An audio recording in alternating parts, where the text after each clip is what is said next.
is just the beginning.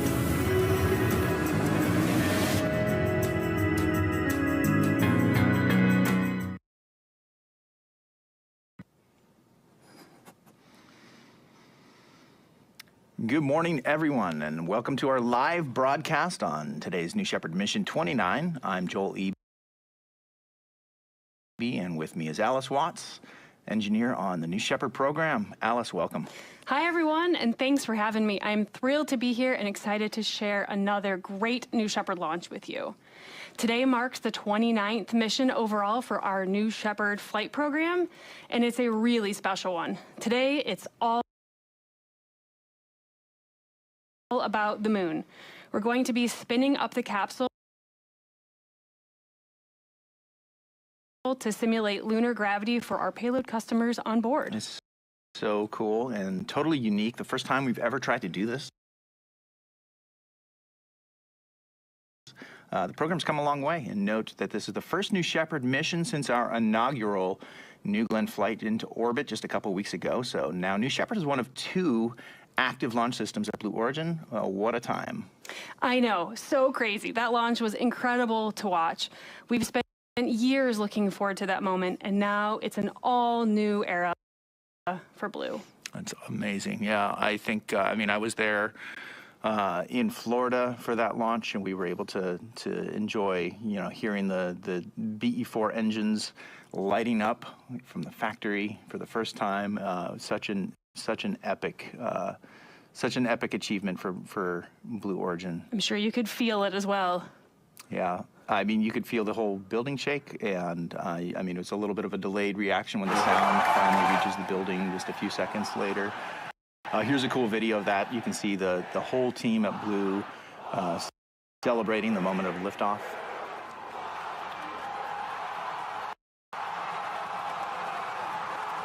I love seeing this clip, the amount of passion that Team Blue has to be able to, all join in. This is, by the way, this is in the middle of the night when they all showed up at our auditorium there in Kent and cheered on the liftoff of that rocket. Such a cool moment. So much passion from Team Blue. Congrats once again to the New Glenn team for reaching orbit on our first attempt. So getting back to today's flight, Alice, lay the groundwork for us. Tell us what's going on here. Yeah, so there's no crew on board this one today. We're flying another one of our signature payload flights, though. Yeah, and one remarkable thing about our system is that our capsule and engines and our boosters, they're all completely interchangeable between different vehicles. So you might remember we launched an all-new capsule and booster combo recently on our NS-27 mission. Today we're flying the reusable booster from that mission, but the capsule that we use for payloads is in action today. That one's been in flight since 2017. It's seen a lot of space action so far.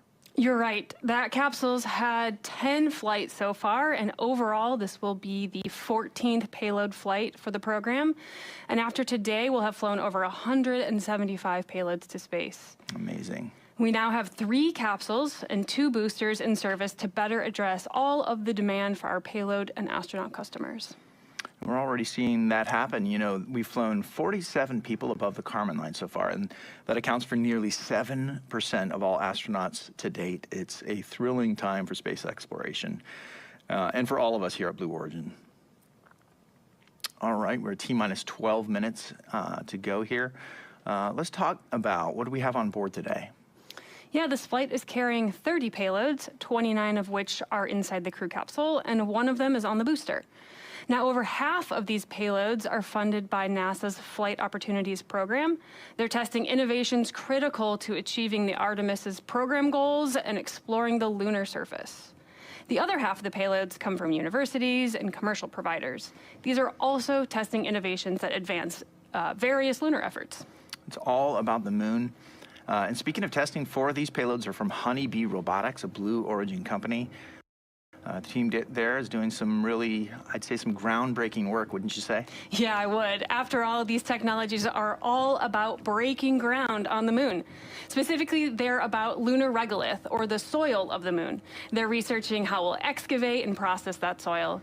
Honeybee is doing a lot of great work for us right now, as well as paving the way for future lunar exploration and habitation. And if you've been following Blue, you know how important all this lunar research is for our mission and vision. So, hey, big shout out to the Honeybee team for all their incredible work. So let's get into a little bit more of the science here with this lunar spin technique. Alice, lay the groundwork for how we're going to do this. Yes, so let's imagine spinning a bucket of water around in a circle, let's say. And the water stays pressed against the bottom of the bucket as you spin it because of the outward force created by the spin. Now this force is called the centrifugal force. When the capsule spins today, everything inside will feel pushed outward towards the wall of the spacecraft. This outward force mimics gravity. Now, to simulate lunar gravity, which is about 1/6 that of Earth's gravity, the capsule's spin speed is carefully controlled. The faster it spins, the stronger the force. So the spin is calibrated to match the weaker pull of gravity on the moon. Now, this isn't real gravity, but rather a force that feels like gravity because of the spin. Today, we will be spinning at 11 rotations per minute.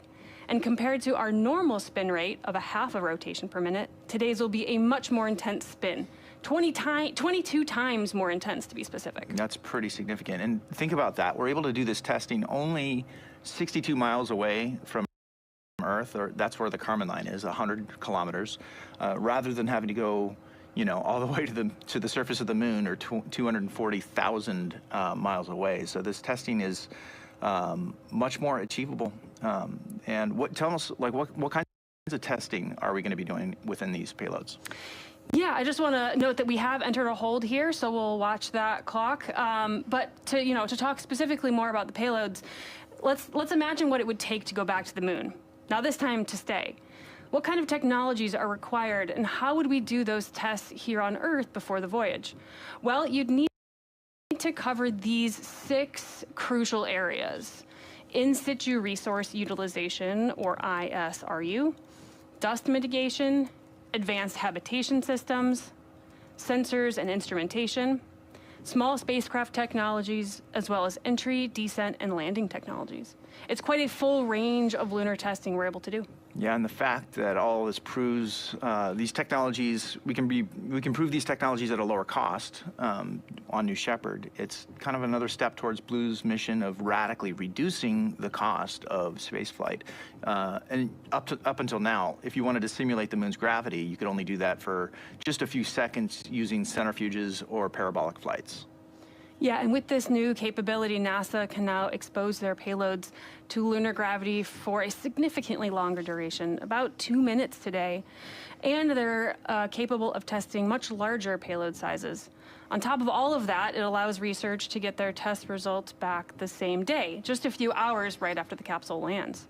So yeah, New Shepard is not just a launch vehicle, it is essential for the testing of technology that will make a sustained presence on the moon possible. Well, thank you for that groundwork there. All right, we're coming up here. As you acknowledged, there's a hold going on here with the clock. We're about 2 minutes into the hold. We expect the mission control team soon to be ready for to do the go poll to proceed into terminal count, but they're going to have to clear this hold first. So we are going to toss it over to the rocket as we get a little bit more information about what's going on. So stand by, and let's visit New Shepard out of the pad.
All right, welcome back, everyone. We are looking at the New Shepard rocket on the pad, getting ready for the NS-29 flight. This is the 14th payload flight for the program today. We are still in a hold. The hold is, as you can see, it's ticking up there at about 6 minutes and counting.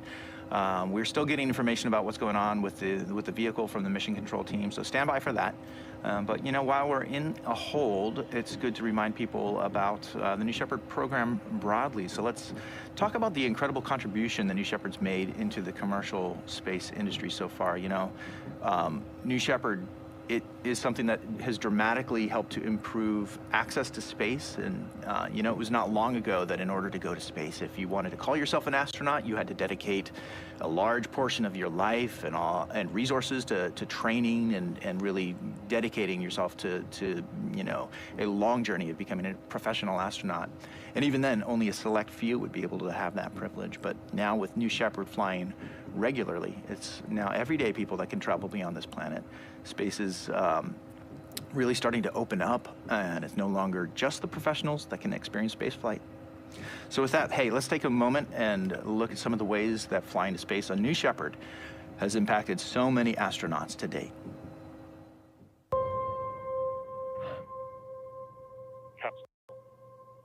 Go. Holy moly. Booster. Is this wild? Go. Each person that goes up there, Oh my golly, this is nuts! Ground. Go. all of a sudden has a totally different perspective Wow, look at that view. Captain off. Go. of this little place here. New Shepard is go for launch. This is heaven! It's almost like an out-of-body experience.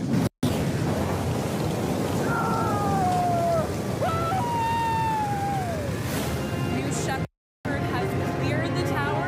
This is a new era where people like a teacher from North Carolina gets to go to space. Space has always been something I've wanted to do, but it's never been accessible until now.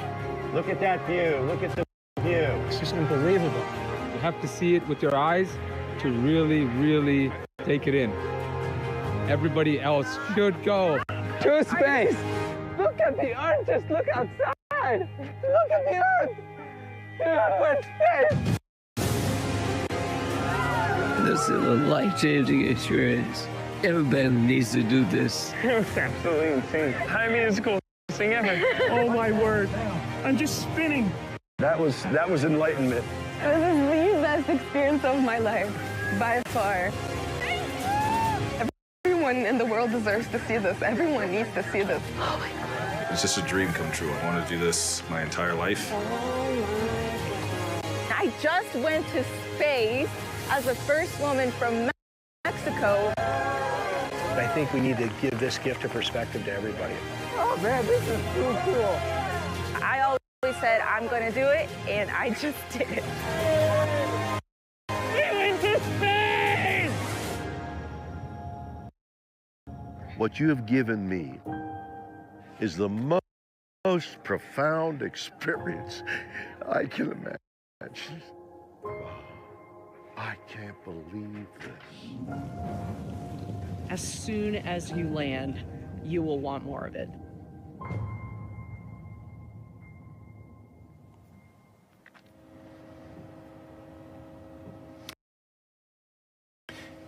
You know, I love seeing those first moments of our astronauts exiting the capsule. They're breathing in Earth's air again, and they're letting their reactions about what they just went through just completely spill over. It's one of the best parts of watching humans fly to space.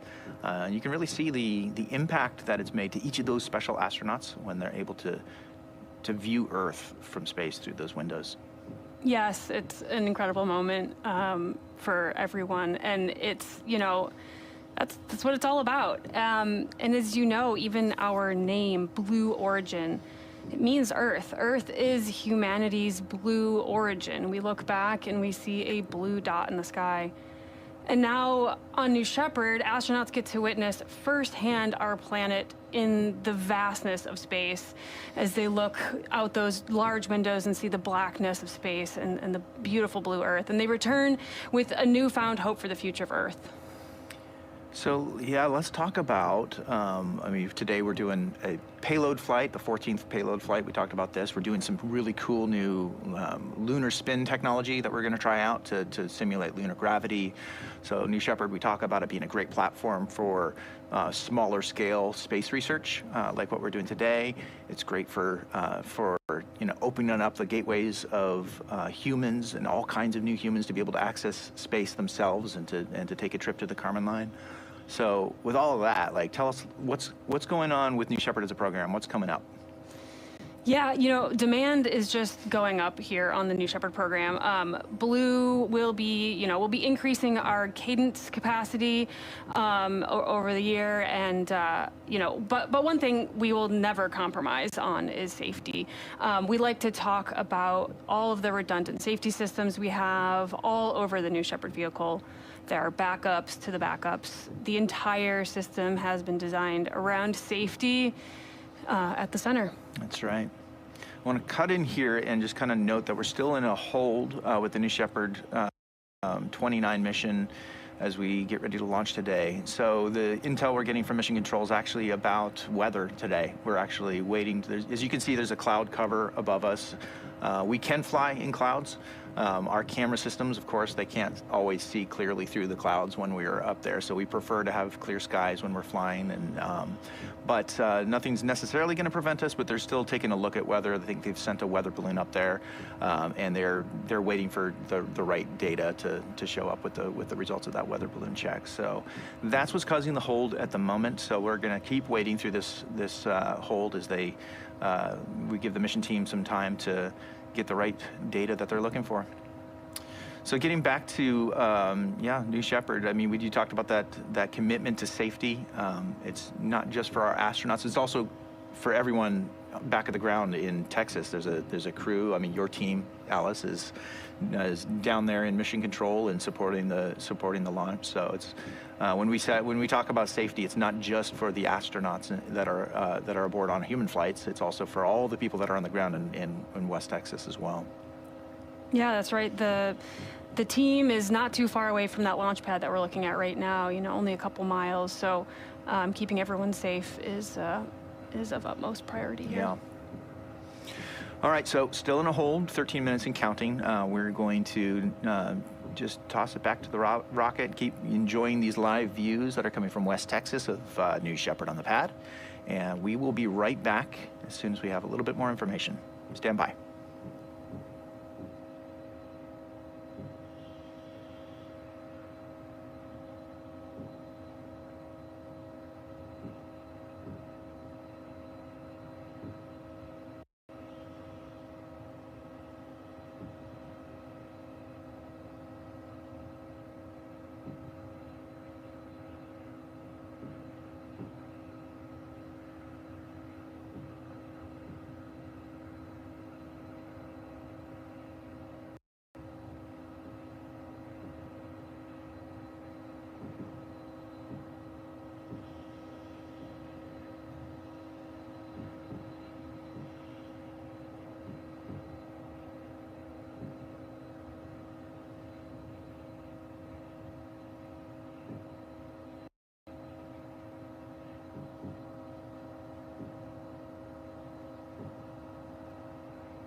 All right, everyone, welcome back. This is the NS-29 mission for New Shepard. This is the 14th payload flight for our vehicle program.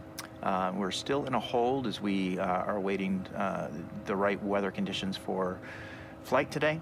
But while we're in a hold, let's revisit that exciting flight that happened just a couple weeks ago. We talked about that at the top of the show. The New Glenn 1 NG-1 mission was the first orbital mission for Blue Origin. For years, we've been, doing these New Shepard broadcasts and talking about what's going on behind the scenes as the New Glenn team designs and builds and tests the New Glenn vehicle. Well, that's now, for the first time ever, it's behind us, and we had a great, successful flight. So we're thrilled that we got to cross this important milestone of reaching orbit on our New Glenn vehicle. Let's go take a look back at how that flight went. New Glenn is ready for launch of Blue Ring Pathfinder. This is our first flight, and our key objective today is to reach orbit safely. GS1 at flight level. Quick water start. 3, ignition, 2,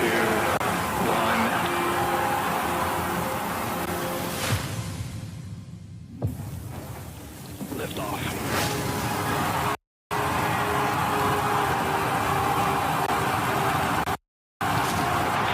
Engines at full thrust. Chicken suppressions are good. Vehicle's cleared the tower. Now passing 18 seconds into flight.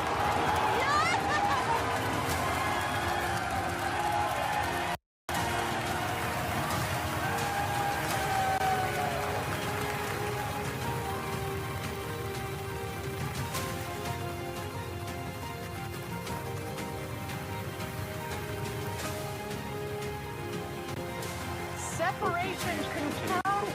And we have ignition on both D3Us. Chamber pressure is good. GS2 is now orbital.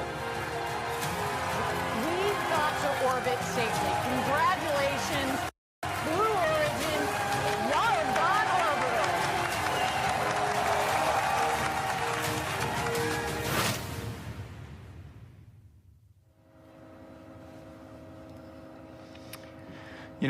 I personally will never forget that moment where the camera zooms in to see those 7 BE-4 engines all lit up together.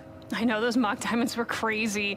I've seen them during an engine test down in Texas, but like 1 engine, not 7 engines. Totally. So to see them all together on the vehicle, clustered like that, creating that beautiful pattern, it's just breathtaking. Yeah, totally. I mean, for so many years, you're, building this vehicle. I mean, my team is the content team at Blue, so we're, creating like animated packages showing what New Glenn's going to look like when it's flying. There's only so much you can do to imagine it, though, ahead of time. And the moment that I saw those mock diamonds all appearing together, kind of took my breath away as well, just because it's like, it surprises you with what the reality of all that power together is like. The whole moment of New Glenn's liftoff, seeing that just like massive rocket start to breathe and shake when the engines light up. And people have asked me about the payload that was aboard that day.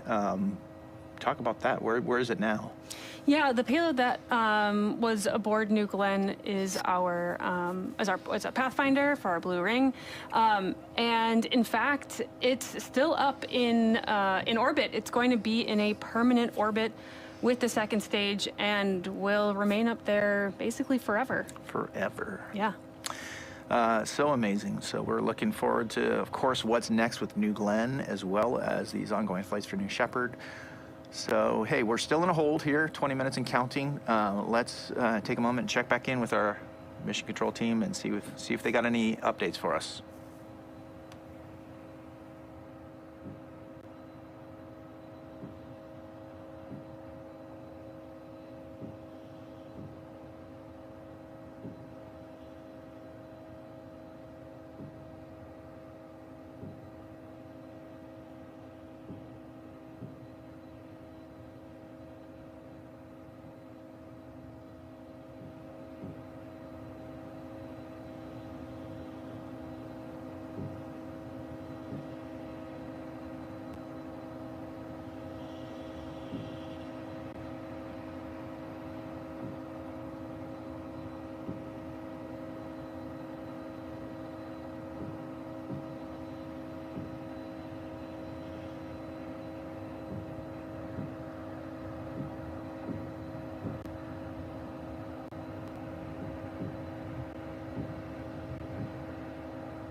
Welcome back, everybody.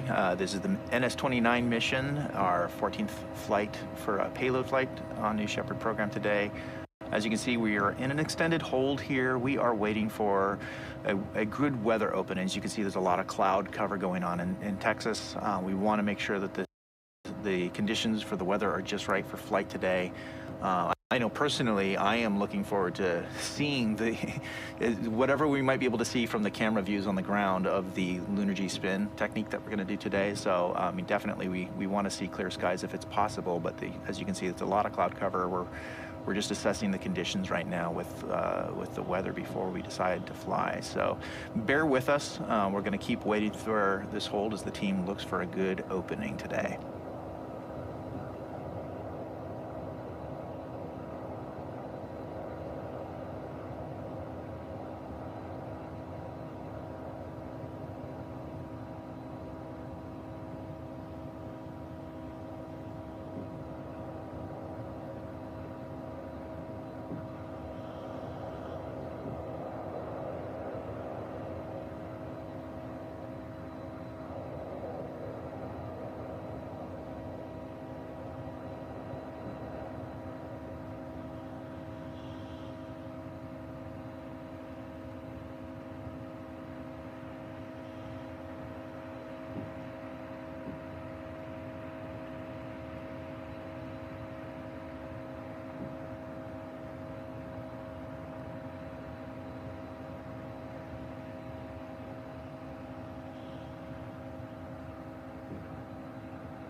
All right, welcome back, everybody. As you can see, we've been in 30 minutes of hold almost here as we are assessing the weather conditions for today's launch.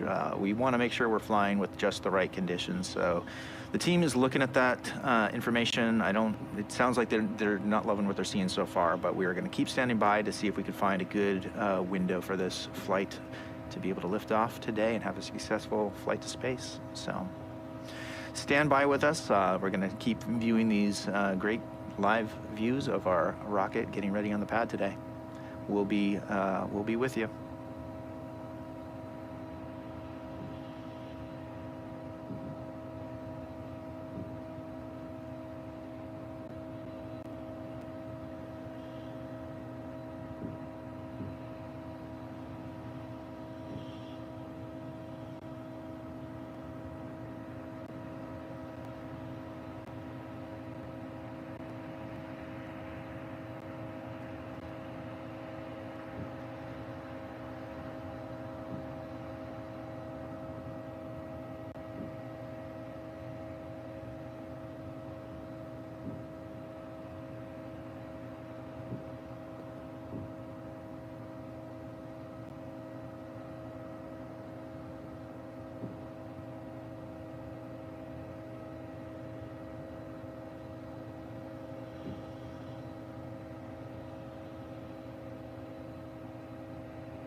Welcome back, everybody. We are still wading through this hold as our team assesses weather conditions for today's launch. And, you know, on the topic of weather, we have a team that is, you know, very faithfully working in the background, assessing weather conditions, and there's a lot that goes into making weather decisions for New Shepard. New Shepard, of course, like is unique in a lot of ways for a spaceflight program. One of those ways that it's unique is that the entire mission profile happens right here on Launch Site 1 in Texas. From launch to landing of both the booster and the separated capsule, they all land right here. So it's really important that the team is able to kind of assess all the continuous weather conditions right here in Texas for the launch. So why don't we take a look at what goes into making some of these weather calls for New Shepard. On a launch day, we give several go, no-go recommendations based on how the forecasts evolve throughout the morning. You have subject matter experts in every subsystem sitting in front of their consoles, intently monitoring everything going on to make sure that the astronauts are launched safely. My name is Andrew Kellenbeck. I'm a guidance, navigation, and control engineer. My name is Sean Hansen. I'm the launch weather officer for New Shepard. If you're looking for sunny conditions and lack of precipitation, West Texas is one of the best places in the United States that you can have. But we want to verify the weather at the time we have a phase in the launch. So we'll send a balloon up. Weather balloon is one of the best meteorological tools that we have. It provides us instantaneous data of what's going on in the atmosphere all the way up to 80,000 feet. The guidance and control team on New Shepard has decades worth of atmospheric and wind forecasting data that we've collected ourselves over the years through the release of radiosonde balloons that Sean was discussing, and also from our government commercial weather data sources. We're now able to predict the capsule landing location to about a half square mile, and this is over a 25+ square mile landing area. That is very, very accurate. The winds, of course, pose an issue for the capsule in terms of where it will end up landing, but it's also a huge factor in the booster landing performance. A lot of times we see wind shears during the final descent of the booster that cause it to have to readjust its position just prior to touchdown. So we're looking very closely at the winds at the lower altitudes to make sure the booster can accommodate those changes. Best part of working at Blue is having the opportunity to be a part of something special. And just watching these amazing people put this whole sequence together and get a rocket off the ground, it makes me really excited to be a part of it. My favorite part of working at Blue is the opportunity to work on something that is far greater than myself, that will last generations, and really making an impact on the history and future of human spaceflight.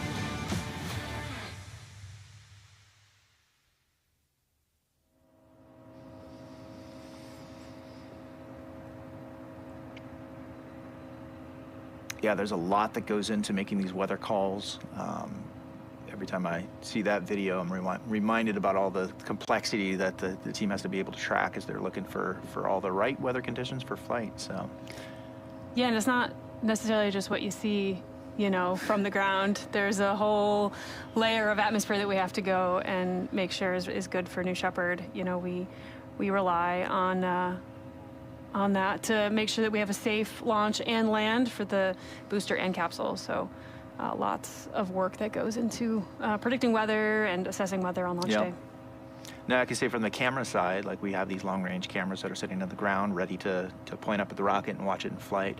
Once it does pass through a cloud layer, we have, you know, infrared cameras to be able to kind of look through that. And that's why if you've watched these broadcasts before, that's probably what you might remember noticing is sort of these funny colored views that are infrared cameras that are picking up heat signatures from the vehicle that are on the other side of the clouds. So that's possible too, but it's always nice to be able to fly on a completely clear day. You just don't always get that. So we're hearing from Mission Control. They're still waiting for these conditions there's a potential window. They're holding it open for this window. So stand by, bear with us. I know it's never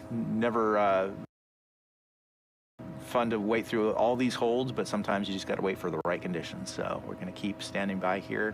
Let's toss it back to New Shepard as we check in again with our Mission Control team.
All right, welcome back, everybody. We're still waiting through this hold as the mission team assesses weather conditions for today's flight.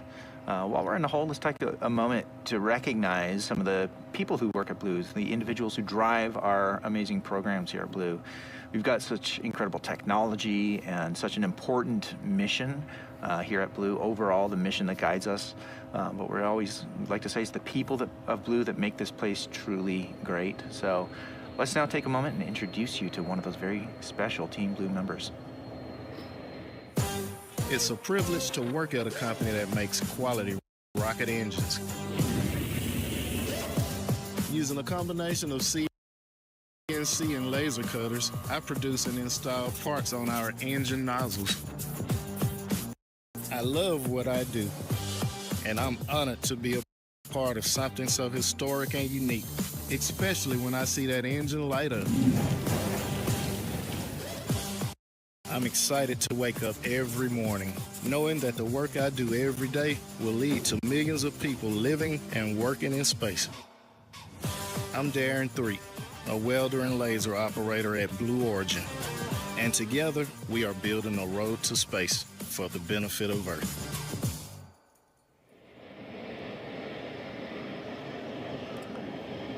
Yeah, Darren's work at Blue is a great example of how he supports our important company mission, and I can tell just from the footage there, he's doing that from the Huntsville location where we manufacture. It's our high-rate manufacturing for our engines, our factory there, and that factory did such amazing work last year as we kind of ramped up production on readiness for NG1, as well as supporting the ULA's Vulcan flights as well. You know, Blue's a place where we have big ambitions, and to meet all that ambition, we're continuing to grow as a company. We have positions open across our manufacturing sites, including Cape Canaveral, West Texas, the Seattle area, and Huntsville, Alabama. So, of course, we want to remind you that if you want to consider joining our mission, we need great people across so many of the verticals and so many locations here at the company. So please do us a favor. Check out those job listings online at blueorigin.com/careers. You know, career in aerospace, working right alongside all of us here at Blue to build a road to space for the benefit of Earth. That career could be closer than you think.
right, welcome back, everybody, and thank you for your extended patience as we get through this extended hold here.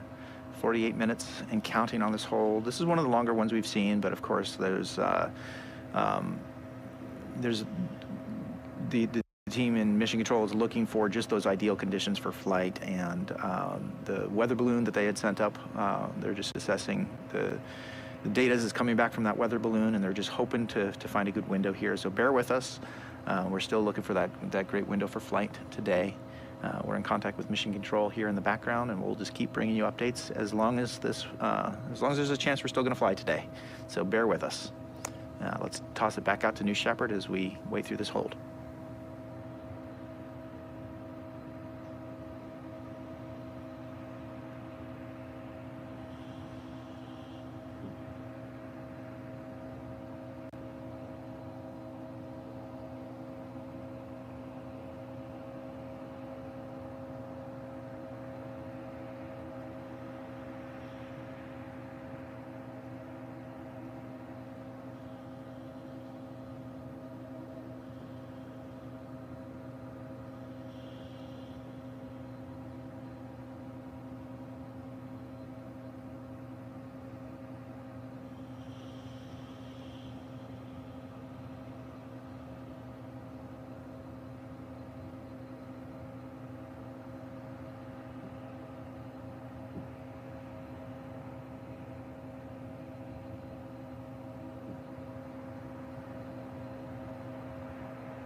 Welcome back, everybody. We're still in a hold here as we assess weather conditions for the possible liftoff of New Shepard today on the NS-29 mission, the 14th flight of our payload system, our payload flights. This is the 14th one, and we've got some really cool lunar G technology that is going to be tested on this flight. So we want to make sure the conditions are just right to get all those tests successfully sent to space. So while we're in a hold, while we got all these great live view cameras down in West Texas of our launch pad there in West Texas, Launch Site 1, let's zoom out a little bit and talk about the area where we launch, which is near the town of Van Horn, Texas. Let's take a little bit of a closer look at the home of New Shepard down in West Texas, Van Horn.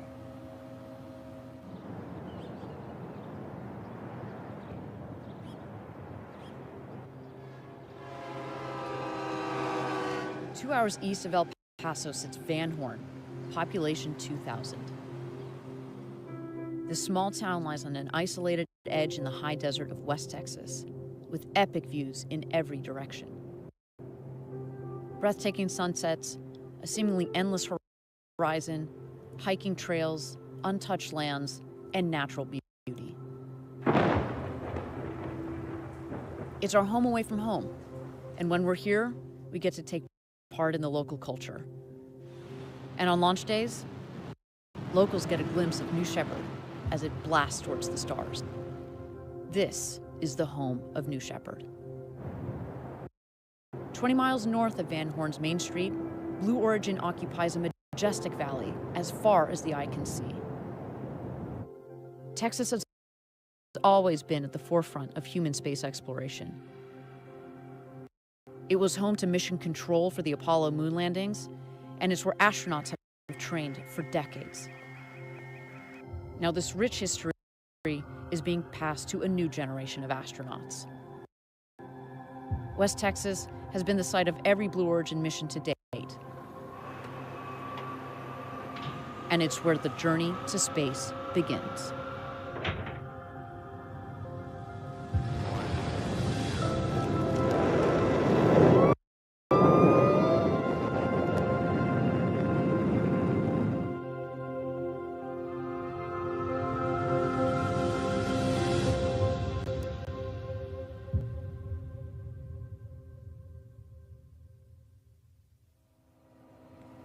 You're taking it.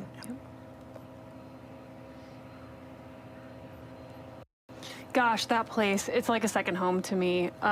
You know, I've spent much time down there over the last few years here, and I will never forget the drive on Highway 54 to the launch site on those early launch mornings with the sun rising, those panorama shots of the desert. I love that place. It's just the perfect area for our astronauts to experience a flight to space, and a great place for our team to help them get there. You and I, Joel, both have spent lots of time down in Van Horn supporting these missions. And people often ask, like, why is it that Blue Origin chose such a remote place to build a launch site, you know, in the middle of the desert? Yeah, it's, I mean, the answer to that is partially it's just space to operate, space for space. There's been so much room down there for us to operate not only this rocket, but a lot of the other test activities that we have going on for engines. It takes a large area to be able to do all that work and to launch this particular suborbital rocket, since, you know, we talked about this, like, it's the whole mission profile that we have to support here. We use the site not only to launch the booster, but to land the booster just a couple miles away from the launch pad. And also the crew capsule also comes down right on its own, right in back to the desert where it started. So it's really the home of the entire flight profile. And keep in mind that traditionally, rockets will launch from a place like the coast of Florida, and they'll fly over the Atlantic Ocean. And when astronauts return from a place like the ISS, their point of return isn't really anywhere, you know, related to where they launch from necessarily. So that's not so with New Shepard. We needed this space to be able to operate the full flight from launch all the way through landing of both vehicles right here. And really, I mean, you know, this distant rural landscape that you're seeing here, it provides, you know, an expansive environment to not only launch New Shepard, but to test our engines and to do all this operational work away from wildlife and human population. So even though we don't really broadcast anymore from the launch site itself, it used to be that when we did these New Shepard broadcasts, we would sort of, you know, all camp out down there. It was like, you know, doing a week of space camp for all of us fans of rocketry, and that was fun. We don't broadcast from down there anymore. You and I are sitting here in our Kent headquarters to do this, but we get these live camera views that, you know, they always take you right back to the site. It's nothing quite like that. You mentioned it earlier, that, you know, the morning drive when you are, you know, waking up in Van Horn before the sun has come up and you're driving into the site. It's about, what, 25 miles or so. The sun is cresting over those mountains on the east. It's a really special feeling. Yeah, I've got a very special playlist I listen to every launch morning, and I still have that tradition today, driving in here early morning. So that beautiful sky there, you know, the stars just light up at night, and it's just such a great place. It really sets the tone to go to space. Yeah, what you're looking at there, this picture is a live camera view of our landing pad. Obviously, we haven't flown the mission yet today, so the booster's not there yet, but you can kind of make out the little bit of a clearing space ahead in that shot. But that ridge of West Texas mountains to the west there, that's the feeling you get with these wide open skies you're talking about. We talk about space being the final frontier, and we kind of sometimes think about West Texas as sort of like that doorstep to the final frontier. So we're still in a hold here, 58 minutes. We're approaching about an hour of hold as we give the mission team time to just assess the conditions ready for flight. Again, they're looking primarily at the weather right now and making sure that they have a good window to operate this mission. Once again, this is a very special kind of mission for Blue Origin. This is the first time we're ever going to do this experiment where we spin the crew capsule and simulate lunar gravity, 1/6 of what Earth's gravity is like, through kind of basically creating a centrifuge in the crew capsule. And all of our payloads that we have on board today are kind of geared up to take advantage of that lunar G spin. So it's a very special mission, and we just got to make sure the conditions are just right to get this one done. So please bear with us. What we're hearing is that we have just a little bit more time that the mission team wants to be able to give to assess the conditions for flight. So I think it could be another 20 minutes or so from what we're hearing, that they're going to leave this window open and keep assessing the conditions for flight. So bear with us. We are going to keep watching and waiting here as we hopefully make our way towards liftoff. I do see there that some information on the screen is just kind of refreshed, and they've reset the mission clock to 10 minutes, but the whole clock, it's a new hold, a fresh hold. I think we probably crossed that 1 hour threshold. So yeah, we're going to continue getting some information here from Mission Control and hoping and waiting for a successful launch today. So bear with us. Let's go back to New Shepard on the pad.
All right, welcome back, everybody. We are still in a hold. We're giving the mission team time to assess the weather conditions for the flight today. As you can see, there's a heavy cloud cover going on.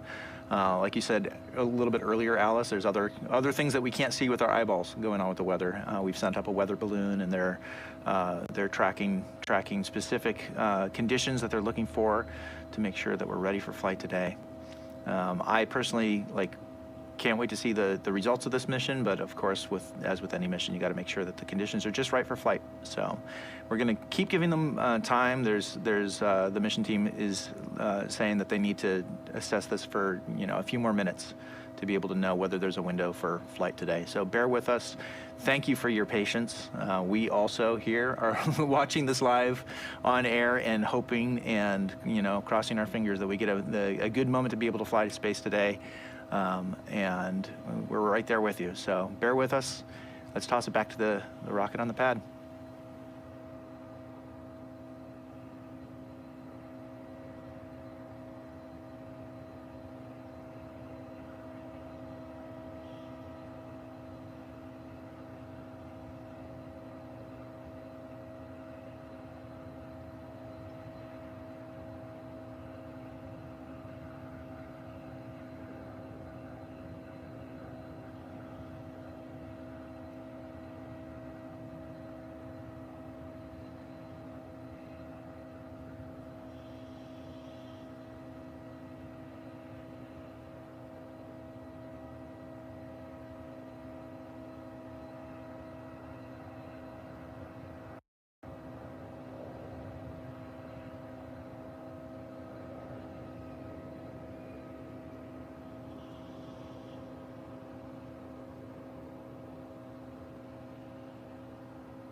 Welcome back, everybody. We're still on a hold here in West Texas at Launch Site 1 as we are assessing the conditions for launch, and the team is still working their way through, looking for that good window to be able to launch today. Bear with us, stand by with us, as it takes a lot of patience to get through a hold like this, but that's okay. We've got to make sure that we're ready for flight, and all those factors got to line up just right. So in the meantime, we're here just plugged into the mission control in the background and making sure that we get all those updates, and we still have a window, a possibility that we are going to be able to lift off today, so that's what we're hoping for here. So bear with us as we look for that ideal condition. Let's toss it back to New Shepard as we wade through the hold.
Welcome back, everybody. We're still in a hold as we, as a reminder, we're waiting for the mission team to look for that right ideal condition, especially with the weather going on today in West Texas.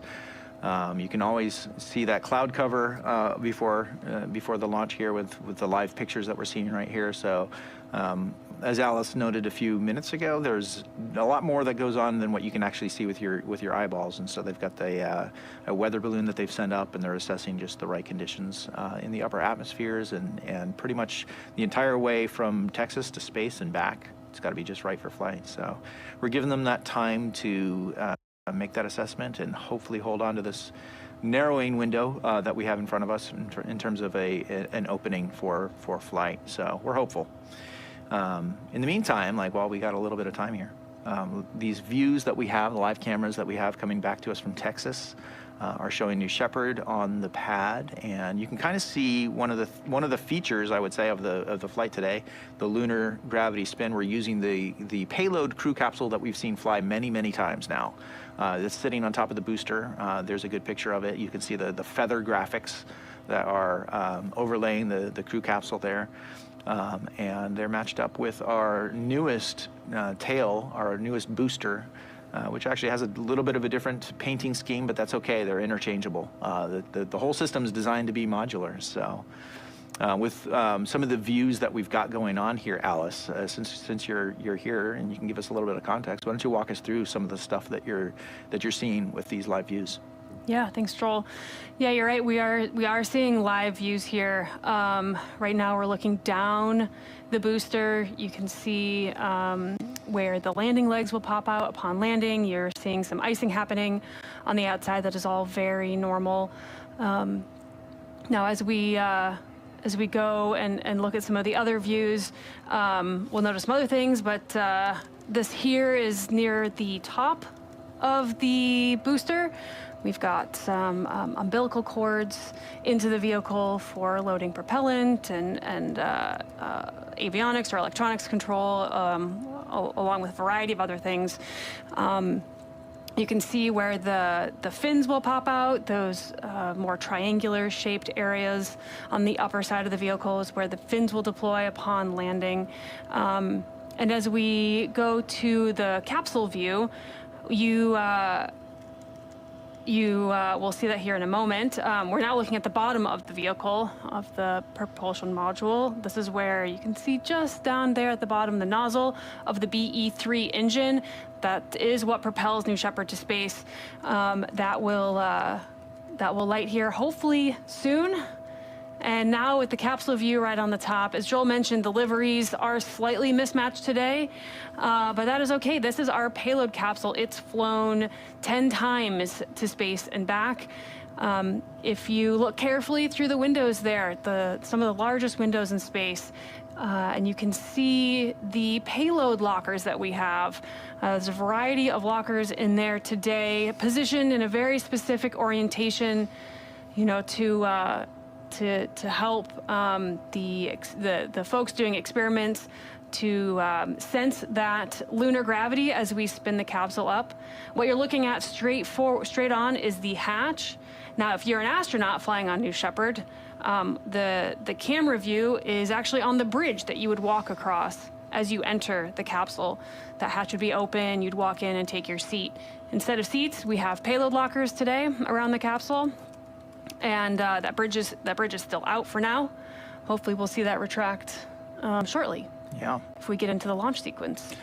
Now, this particular view that we're looking at right now, this is the view that the astronauts would get if they're approaching the hatch, and the hatch, of course, would be open when they are approaching the hatch of the crew capsule in order to ingress into the crew capsule. This view always reminds me of back in the days of our astronaut training before first human flight. I can't remember, Alice, did you ever get a chance to play the role of an astronaut? I did, yes. I was fortunate enough to participate in the Astronaut, capital N-O-T, That's right. program during our training time down in Texas, you know, training all aspects of astronaut training and simulation and everything that it takes to become an astronaut. It's only a couple days of training. We go through all of the safety things that the astronauts need to be aware of and walk through a full flight day, step by step, all of the important moments. And here on the bridge is one of my favorite moments that we even practice during astronaut training, which is your hero pose. You stand there next to the capsule, strike a pose, and get your picture taken before entering the capsule. That's right.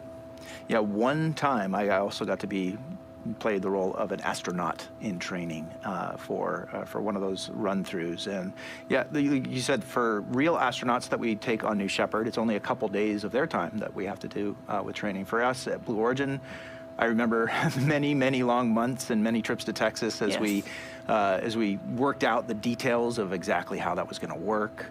My crew is the media crew, so like the photographers and the videographers, and making sure that we get the footage and the pictures for the astronauts, and all of that stuff had to be carefully practiced and timed along with the New Shepard team in order to make sure that we were in full sync and we were not going to like cause any extra delays to the mission sequence. And so we had to do a lot of practicing with that. But one time I remember I got to be an astronaut and step into the crew capsule and take a seat and hear the Capcom voice of Capcom through the radio as they were prepping you for a flight, and that was quite a surreal experience to be able to just sort of imagine what our astronauts are going to be able to go for.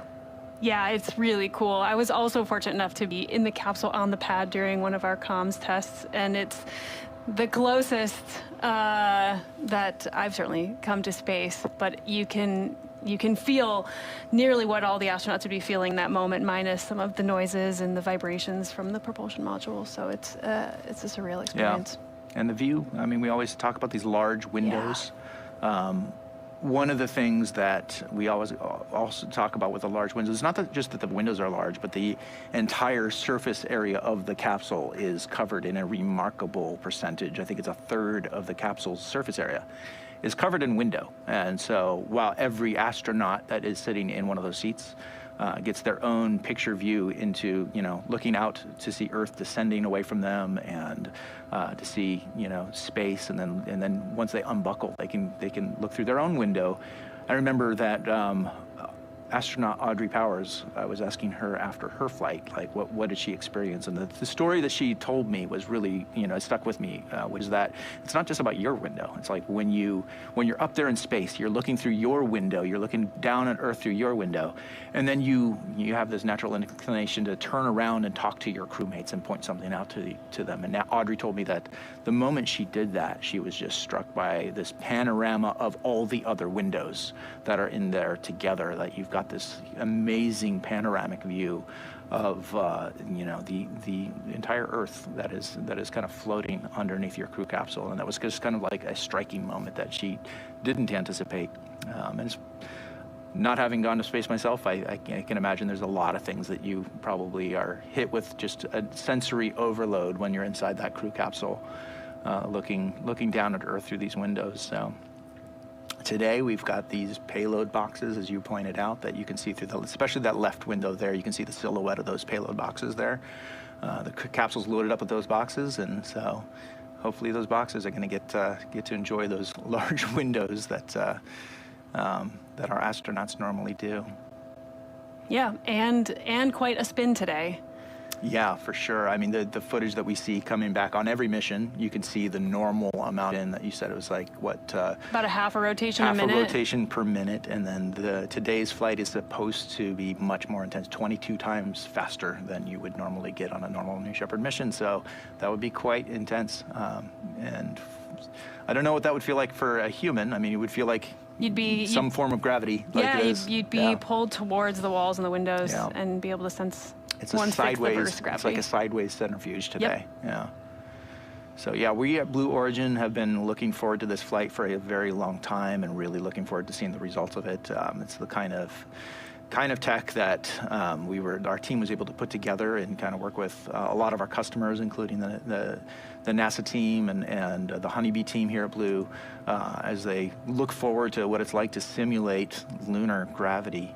Once again, this is just incredibly important for the Blue Origin mission, which, sometimes we like to say all roads for Blue go through the moon. We've got a lot of things on our forecast of programs that all kind of are, in a way, interlocking, that kind of support one another. We talked about the Blue Ring program earlier this month that we launched on New Glenn, on the first New Glenn flight, which is the Blue Ring Pathfinder, and